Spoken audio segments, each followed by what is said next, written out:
اللہ رب العزت نے ہر امت اور قوم کو کسی فتنہ اور آزمائش میں ہمیشہ مبتلا کیا ہے، جس کی خبر پیغمبروں نے اپنی اقوام کو دی ہے۔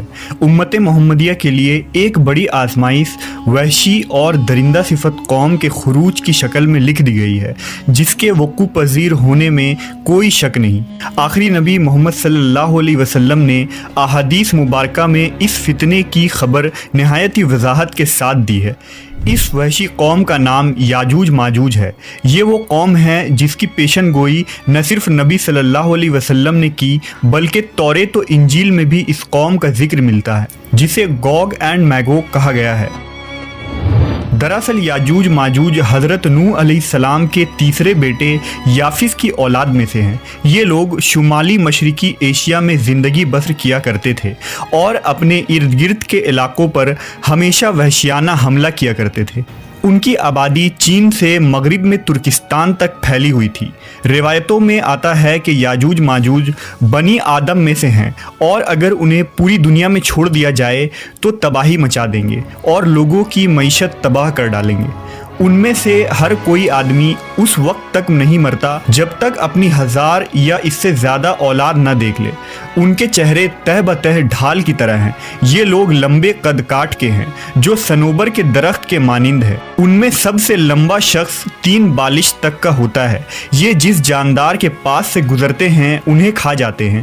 یہ موسم بہار میں اپنے غاروں سے نکلتے ہیں اور سبزہ کھاتے ہیں۔ ان کے پنجے اور دانت درندوں کی طرح ہیں۔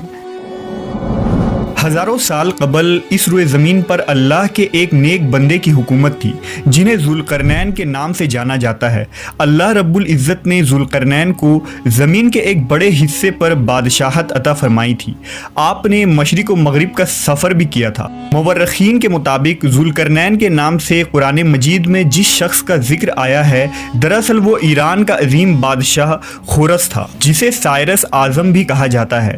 جب حضرت ذوالقرنین نے شمال کا سفر کیا تو آپ کا گزر مشرقی ترکستان اور مغولستان کے علاقوں سے ہوا۔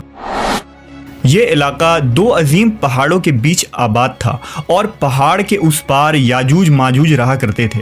ان لوگوں نے ذوالقرنین سے یاجوج ماجوج کے فتنے کی شکایت کی اور کہا کہ یہ قوم بار بار ان علاقوں میں حملہ کر کے فساد پھیلاتے ہیں۔ لہذا حضرت ذوالقرنین نے اس سرکش قوم کی یلغار سے حفاظت کے خاطر ان پہاڑوں کے درمیان ایک مضبوط دیوار تعمیر کروائی، جو لوہے اور پگھلے ہوئے تانبے سے بنائی گئی تھی۔